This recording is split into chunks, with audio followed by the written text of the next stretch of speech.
Ibu tiriku diam-diam mengambil videoku yang sedang mandi dan mengunggahnya di internet. Tetapi yang tidak dia ketahui adalah tokoh dalam video itu sebenarnya adalah putri kandungnya sendiri. Di tengah malam, aku masuk di bawah selimut dan diam-diam tertawa terbahak-bahak saat melihat video yang sangat populer itu di internet. Aku ingin menyaksikan orang-orang jahat ini menuai buah dari perbuatannya dengan mata kepalaku sendiri. Awal mula kisah ceritaku.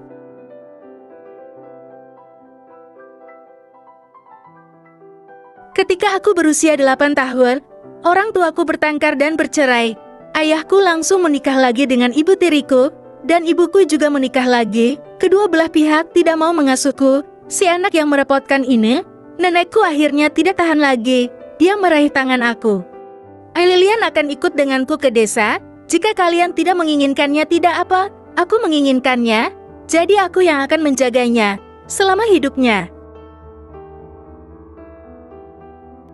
Nenekku sangat menyayangiku, tetapi dalam hal pelajaran, dia bisa bersikap sangat disiplin terhadapku. Dia mengatakan anak perempuan harus belajar dengan giat, agar aku memiliki masa depan yang cerah dan jadi orang yang berguna di masa depan. Tapi Tuhan sepertinya tidak berpihak padaku. Hal-hal yang aku cintai pada akhirnya akan meninggalkanku. Ketika aku masih di kelas 1 SMA, nenekku sakit parah dan meninggal dunia.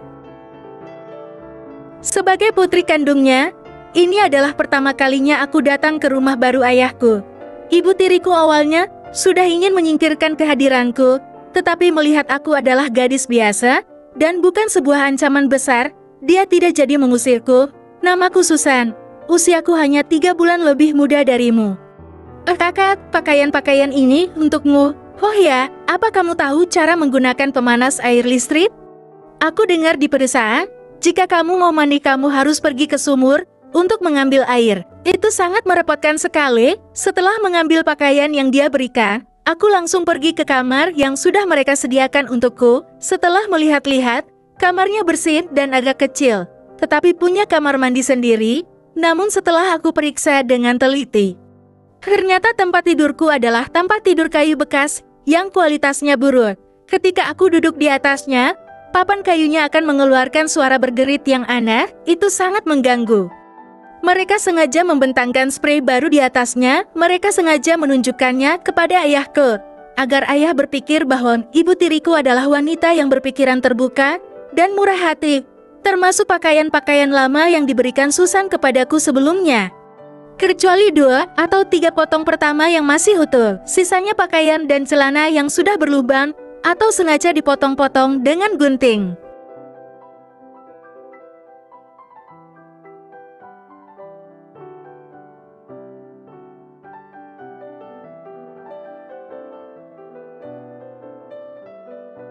Ketika aku keluar dari kamar, aku melihat ayahku sudah pulang. Dia duduk di ujung meja makan. Ibu tiriku dan Susan duduk di sebelahnya. Mereka tampak seperti keluarga bahagia yang beranggotakan 3 orang. Suamiku, menurutku Lilian benar-benar mirip ibunya, dia sama sekali tidak mirip denganmu. Ibu tiriku berkata dengan santai sambil mengambil sepotong ikan untuk ayahku. Mendengar ini, ayahku menatapku dengan tatapan serius. Setelah itu, dia tidak banyak berbicara lagi.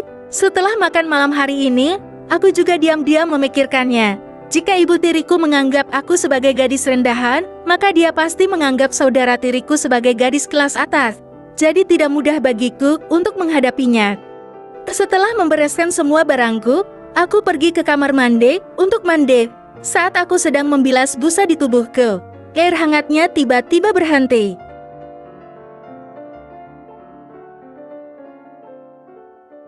Tidak peduli bagaimana aku berusaha menyalakan atau mematikan kerannya, air yang keluar dari semprotan tetap air dingin. Kakak, tadi pemanas airnya rusak, sekarang sudah diperbaiki. Suara Susan terdengar dari luar pintu. Baiklah, aku mengerti. Sambil membungkus tubuhku dengan handuk, aku menghela napas. Karena mandi air dingin ini, aku demam malam itu, dan kepalaku pusing. Ayahku pergi melakukan perjalanan bisnis keesokan harinya. Tanpa kehadiran ayahku, ibu tiri dan putrinya itu menjadi semakin arogan dan tidak peduli dengan kebutuhanku.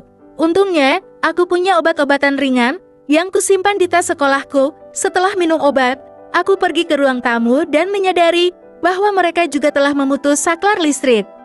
Aku masih ingat, ketika aku masih kecil, setiap kali aku demam dan sakit, ibuku selalu berada di samping tempat tidurku sepanjang malam.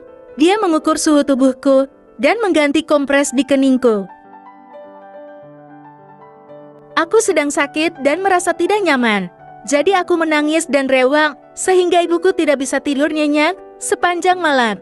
Dia akan memelukku dan menghiburku. Jangan takut, Lilian. Kamu boleh memberikan penyakitmu ke ibu, maka penyakitmu akan sembuh. Kegundahan di hatiku melonjak. Mungkin karena aku terlalu merindukan ibuku, jadi aku pergi ke bekas rumah orang tuaku. Dari jendela itu, seorang anak laki-laki berusia sekitar 5 tahun menjulurkan kepalanya. Dia menatapku dan berkata dengan bangga, "Mengapa kamu ke sini? Hanya ada ibuku di sini, dia bukan ibumu lagi." Ternyata ibuku sekarang sudah memiliki anak laki-laki yang selalu diinginkannya dan sebuah keluarga baru. Jadi, dia tidak menginginkanku lagi sebagai anak perempuannya. Setelah berjalan beberapa langkah, aku kembali menoleh ke belakang. Pandanganku langsung bertemu dengan wanita yang berdiri di dekat jendela. Itu ibuku, dengan hidung yang terasa sesak.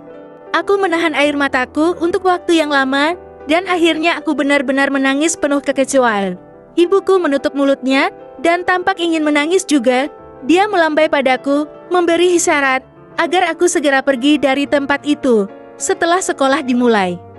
Ayahku memindahkan aku ke sekolah menengah di kota, di mana aku ditempatkan di kelas yang sama dengan Susan. Cara belajar di kota memang lebih cepat dari yang biasa aku pelajari di SMA di desa. Untungnya, aku dulu biasa belajar sendiri menggunakan buku teks tingkat tinggi sebelumnya. Nenek mengajari aku bahwa kerja keras dapat menutupi kelemahan seseorang. Aku belajar dengan giat bukan untuk bersaing dengan Susan atau teman sekelas yang mengejekku. Tetapi untuk bersaing dengan diriku sendiri, selama aku belajar dengan giat, hasilnya tidak akan mengecewakanku. Seminggu kemudian, hasil ujian masuk diumumkan.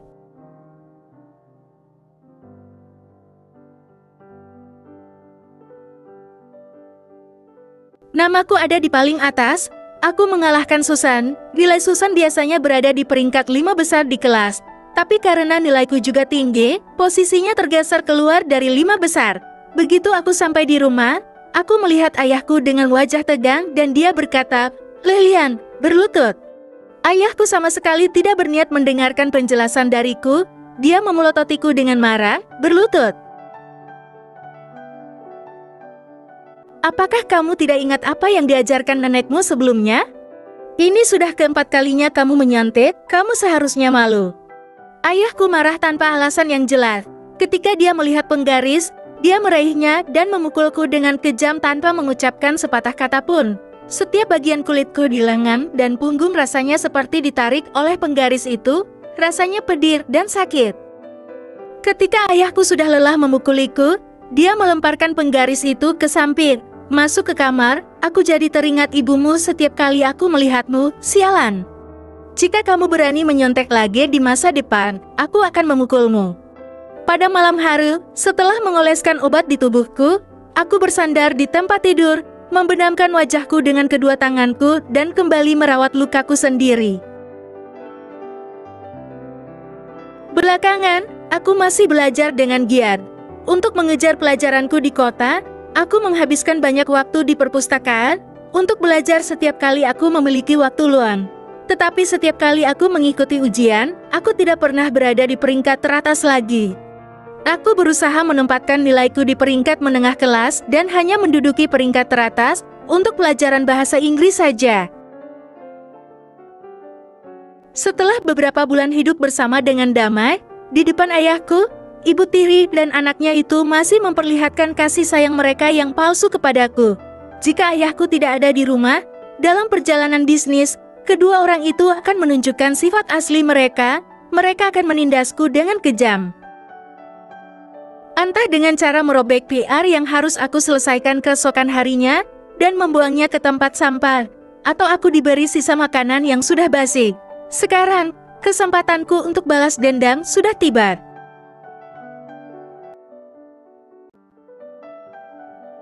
Pada semester terakhir di tahun ketiga SMA, pihak sekolah mengadakan lomba mengarang untuk siswa SMA di kota kami. Kepala sekolah mengatakan bahwa kota kami sangat mementingkan kompetisi ini dan pemenangnya bisa mendapatkan posisi 3 besar di kota. Dan sekolah juga akan memberikan penghargaan secara khusus. Baik Susan, dan aku ikut mendaftarkan diri. Karena kemampuan bahasa Inggrisku selalu jadi yang terbaik di kelas, di depan seluruh kelas, kepala sekolah berkata beliau menaruh harapan besar kepadaku. Beliau berharap aku dapat mencapai hasil yang sangat baik dalam kompetisi ini untuk mencari simpati di depan ayahku. Ibu tiriku sampai berbohong. Nilai Susan di setiap mata pelajaran memang sangat bagus, tetapi mata pelajaran bahasa Inggrisnya membuatnya kesulitan. Sehingga peringkatnya hanya bisa berkisar di sekitar tempat keempat atau kelima. Ini juga alasan mengapa aku ingin mendapat peringkat tinggi dalam pelajaran bahasa Inggris. Sehari sebelum aku menyerahkan naskah untuk kompetisi, aku meletakkan naskah untuk kompetisi itu di dalam buku dengan sengaja, tetapi tidak terlalu kelihatan, dan aku meletakkan semuanya di atas meja ketika aku sedang mandi di kamar mandi. Aku mendengar seseorang menyelinap masuk ke kamarku. Itu Susan. Dia berdiri di dekat mejaku, memotret lembar naskah milikku halaman demi halaman dengan ponselnya. Keesokan harinya, Susan menyerahkan naskahnya lebih awal. Ketika giliran aku untuk menyerahkan naskahku, aku terkejut menemukan bahwa halaman tempat aku menulis naskah itu telah dirobek dengan kejam. Aku terkejut dan merasa kesal, tetapi diam-diam aku merasa bersemangat.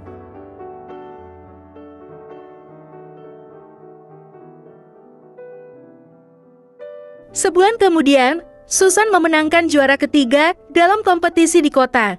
Para pemenang penghargaan telah diumumkan di papan buletin kehormatan. Aku melihat pengumuman itu, dan itu adalah naskah yang dia contek dariku. Dia tidak mengubah satu kata pun atau memeriksa tanda bacanya. Kompetisi menulis ini memiliki penghargaan yang tinggi, dan ayahku sangat puas dengan prestasi Susan keesokan harinya. Dia mengadakan pesta perayaan ulang tahun ke-18 untuk Susan di sebuah hotel bintang 5 dan mengundang beberapa mitra bisnis dan karyawannya untuk memuji Susan di pesta itu. Beberapa bulan yang lalu, ketika aku juga berusia 18 tahun, tidak ada yang ingat dengan ulang tahunku. Seminggu kemudian, ibu tiriku bahkan memamerkan Susan yang menduduki juara ketiga dalam kompetisi menulis di kota, dan semua orang sudah mengetahuinya. Aku tahu ini waktu yang tepat. Sambil berdiri di depan papan pengumuman penghargaan, mataku tertuju pada nama para pemenang penghargaan. Ada nama Susan. Aku membeli sebuah kartu telepon bernomor acak dan menelepon kantor kepala sekolah. Gadis itu mencuri hasil karya orang lain. Dia mendapatkan kehormatan dengan cara yang hina. Susan, bagaimana kamu bisa hidup dengan tenang? Sore itu, saat jam pelajaran, wali kelas memanggil Susan ke kantor kepala sekolah dengan wajah muram dan marah.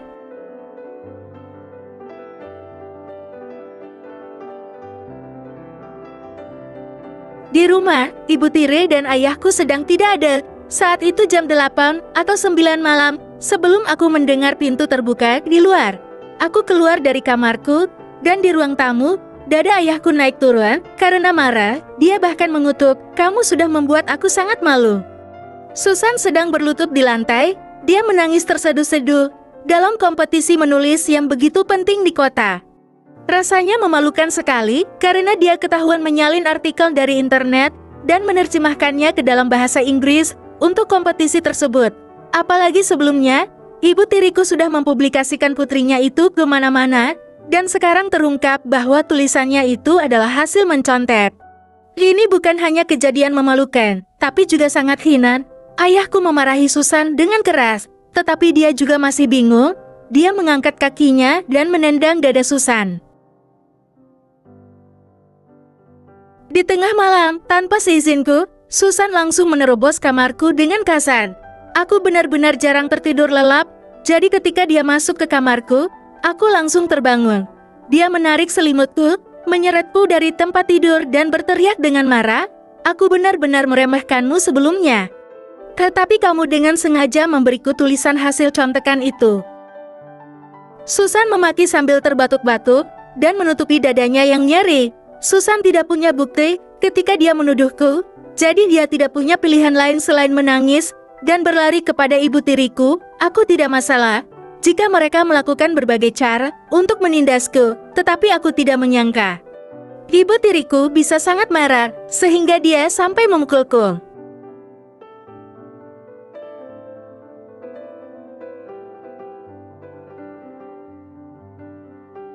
Ketika aku kembali dari sekolah, aku baru meletakkan tas sekolahku di tempat tidur, dan begitu aku mengangkat selimutnya, aku melihat beberapa ular hitam merayap di tempat tidur. Aku sangat takut, sehingga aku mundur beberapa langkah, dan mengamati ular-ular itu dengan hati-hati. Untungnya, itu bukan jenis ular berbisa. Ketika aku berada di pedesaan bersama nenekku, aku sering pergi ke ladang untuk menanam sayuran. Dan aku menemukan jenis ular kecil yang tidak berbisa ini. Aku meraih sprayku dan membungkus ular-ular itu dengan rapi.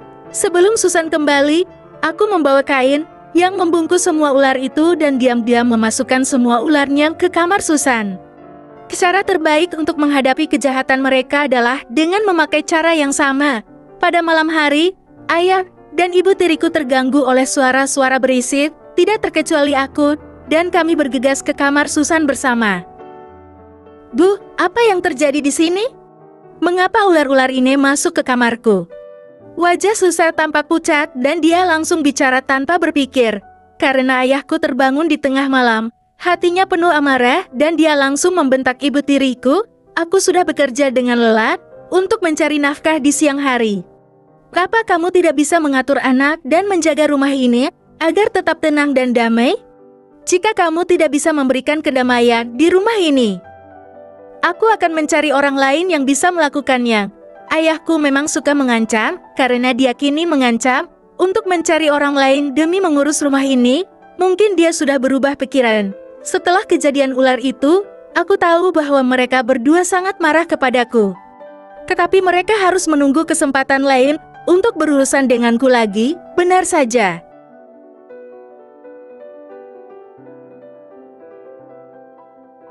Beberapa hari kemudian, pada malam hari, ketika aku bersiap-siap untuk mandi, aku baru menyalakan pancuran air ketika aku melihat ada bintik merah kecil yang tersembunyi di balik mesin pemanas air. Tidak apa-apa jika mereka membuat masalah kecil sebelumnya, tapi kali ini mereka sudah sangat keterlaluan. Mereka ingin diam-diam merekam videoku yang sedang mandi. Ibu tiriku itu benar-benar kejam, padahal dia juga punya seorang anak gadis. Selama beberapa hari berikutnya, aku tidak mandi di rumah. Sebaliknya, sepulang sekolah, aku menemukan tempat pemandian di luar dan buru-buru mandi sebelum pulang ke rumah. Aku tidak menyingkirkan kamera itu karena aku harus menunggu kesempatan. Pada akhir pekan, ayahku sedang dalam perjalanan bisnis dan ibu tiriku mengajak Susan pergi berbelanja seperti biasa. Mereka tidak ada di sana. Dan pembantu rumah juga sedang libur, hanya ada aku sendiri di rumah. Setelah aku melakukan panggilan dengan ponselku, aku pergi ke kamar mandi, menutupi kamera dengan tas kain hitam yang telah aku siapkan sebelumnya, melepas kamera itu, lalu melepas baterainya. Aku memasang kamera itu dengan rapi di belakang mesin pemanas air di kamar mandi pribadi Susan. Setelah menyelesaikan semuanya, aku memasang kembali baterai ke dalam kamera dan setelah mendengar bunyi bip, kamera dihidupkan kembali. Cara yang mereka gunakan saat ini untuk menindasku menjadi semakin tercela. Aku tahu aku tidak bisa lagi terus mendiamkan masalah ini. Aku akan mulai melawan mereka secara langsung. Beberapa hari kemudian, ketika aku sedang mengerjakan PR di kamar, Susan dengan marah mendorong pintu kamarku hingga terbuka dan langsung masuk. Ada alasan mengapa dia begitu marah. Saat makan malam, ayahku memarahi Susan dengan keras karena menjiplak tulisan hasil karya orang lain terakhir kali. Aku tidak tahu dari mana dia mendapatkan gunting. Tiba-tiba dia mengulurkan tangannya dan memotong liontin giok yang tergantung di leherku, lalu memegang liontin giok itu dengan erat di tangannya. Dan memotong liontin giok yang tergantung di leherku, lalu memegang liontin giok itu dengan erat di tangannya. Apa yang sedang kamu lakukan? Aku marah. Itu adalah liontin batu giok yang diberikan oleh nenekku ketika dia masih hidup. Aku selalu memakainya dengan hati-hati dan sangat menghargainya. Aku tidak sempat bereaksi untuk menghentikannya.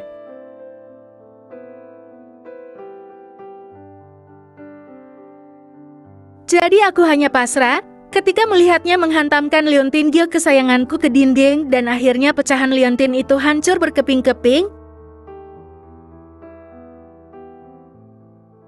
dan berserakan ke lantai. Sebelum dia bisa bereaksi, aku menyambar gunting yang dia bawa tadi dan membanting tubuhnya ke lantai.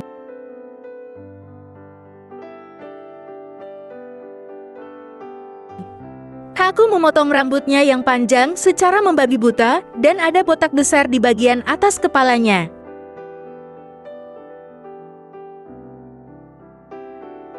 YNG sudah kupotong rambutnya sampai habis, memperlihatkan kulit kepalanya yang berwarna kemerahan.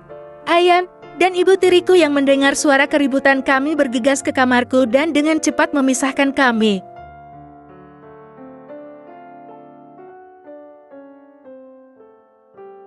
Ayah aku berdiri di sana, dia melihat kami berdua membuat kekacauan seperti itu.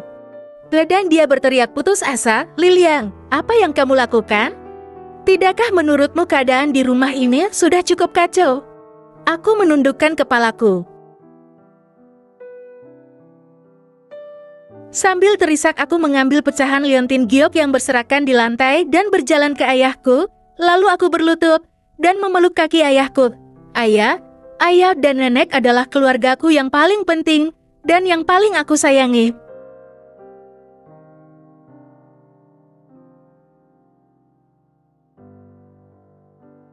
Sekarang nenek sudah tiada. Dia hanya meninggalkan aku liontin giok ini, dan sekarang liontin ini sudah dihancurkan oleh Susan. Ayah tahu aku selalu menahan amarahku. Di rumah ini, bukankah dia yang selalu menggangguku duluan, sehingga aku akhirnya tidak tahan dan melawan. Cukup. Ayahku melambaikan tangannya dengan kesal. Dia mengeluarkan uang 2 juta dari dompetnya.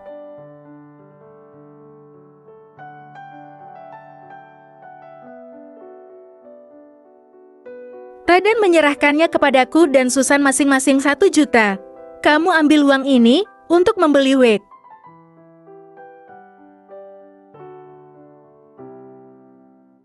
Dan kamu ambil uang ini untuk memperbaiki liontin giok itu dan kalian berdua harus memberikan ayah ketenangan di rumah ini.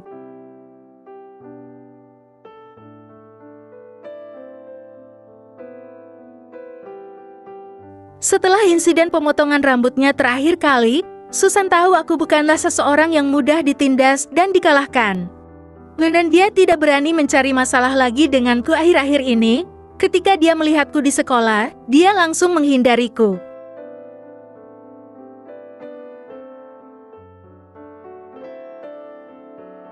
Pada saat yang sama, aku menyadari bahwa ayahku baru-baru ini berangkat lebih awal dan pulang terlambat dan dia menjadi tidak peduli dengan urusan keluarga ketika aku membantu ayahku mengirim pakaian kotor ke Binatu.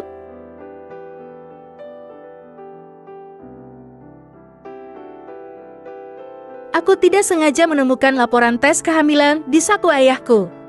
Yang hasilnya positif, lembar tes kehamilan itu bukan milik ibu tiriku.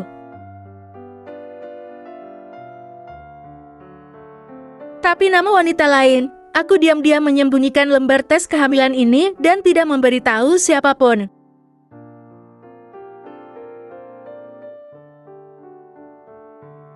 Pada saat yang sama, video seorang gadis sekolah yang cantik yang sedang mandi tiba-tiba menjadi populer di kalangan sekolah kami.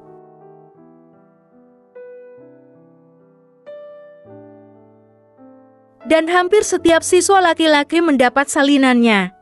Saat sedang belajar di malam hari, teman satu meja yang akrab denganku meneruskan video tersebut kepadaku dan diam-diam memberitahuku bahwa seseorang mengunggah video ini.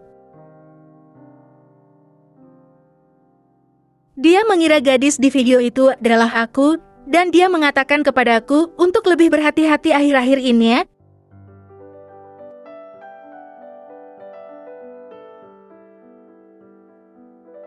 Di tengah malam, aku masuk di balik selimut, dan diam-diam tertawa terbahak-bahak saat melihat video yang sedang viral ini. Aku sengaja menyesuaikan sudut kamera sebelumnya. Dan video itu tidak memperlihatkan wajah orang yang sedang direkam.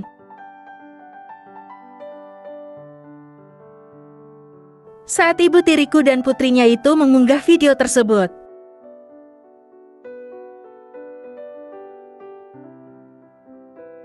mereka mungkin tidak menyadari bahwa gadis dalam video tersebut sebenarnya adalah Susan.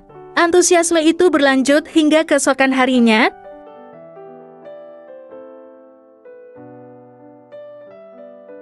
Ketika para siswa yang menonton video itu akhirnya mengetahui bahwa gadis dalam video tersebut adalah orang lain, nama Susan menjadi populer di internet sekolah. Di sekolah, Susan menjadi bahan olok-olok siswa lain dan dia jadi sangat ketakutan sehingga dia membolos.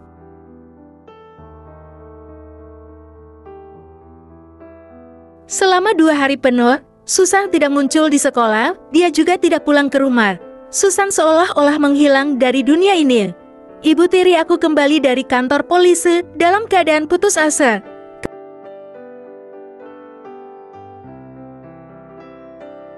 Ketika ayahku tidak ada di rumah, dia bergegas ke kamarku dan ingin memukuliku. Semua ini salahmu sendiri.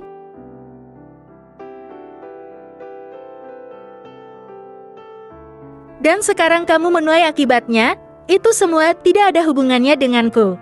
Sebaiknya aku beritahu Bibi ya. Ayahku akan segera mengusirmu dari sini dan seorang wanita lain akan melahirkan anak laki-laki untuk ayahku. Sekarang putri kebanggaanmu sudah pergi, tunggu saja sampai Bibi juga ditendang oleh ayahku.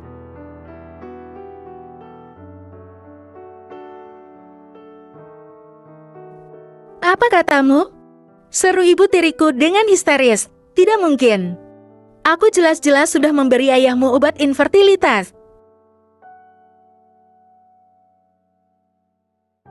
Dia tidak mungkin bisa punya bayi. Yang tidak diketahui ibu tiriku adalah aku telah merekam semua kata-katanya itu sekarang.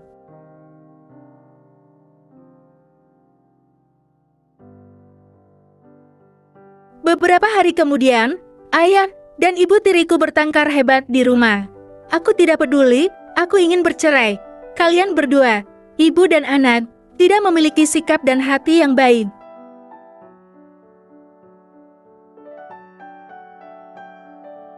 Kalian benar-benar membuatku malu, kata ayahku sambil menendang ibu tiriku ke lantai dan berkata dengan kasar. Aku mengeluarkan video yang aku rekam ketika aku pertama kali tiba di rumah ini. Dan rekaman suara ibu tiriku yang memberitahu aku bahwa dia sengaja membuat ayahku tidak subur terakhir kali dan memutar video itu untuk ditonton dan didengarkan oleh ayahku.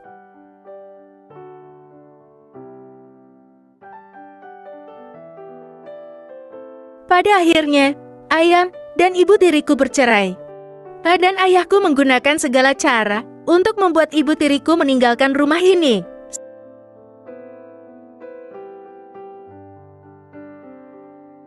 Setelah rangkaian kejadian ini, ayahku juga jatuh sakit. Hanya dalam 1 bulan, aku merasa dia sudah bertambah umur beberapa tahun. Dan rambutnya sudah dipenuhi uban. Ibu tiriku itu masih datang ke rumah beberapa kali, tetapi ayahku memarahinya dan mengusirnya.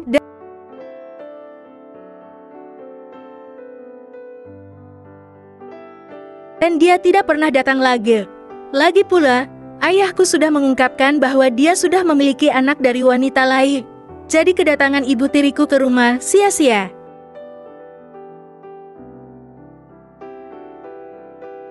Yang bisa ayahku andalkan sekarang dan di masa depan adalah aku setelah ujian masuk perguruan tinggi. Aku tidak memilih untuk pergi ke provinsi lain, tetapi aku mengikuti ujian masuk ke universitas favorit di kota ini. Ayahku juga mengizinkan aku membantu bisnisnya sambil kuliah. Hubungan antara aku dan ayahku mungkin tidak seperti hubungan ayah dan anak pada umumnya. Tetapi kami lebih seperti rekan kerja.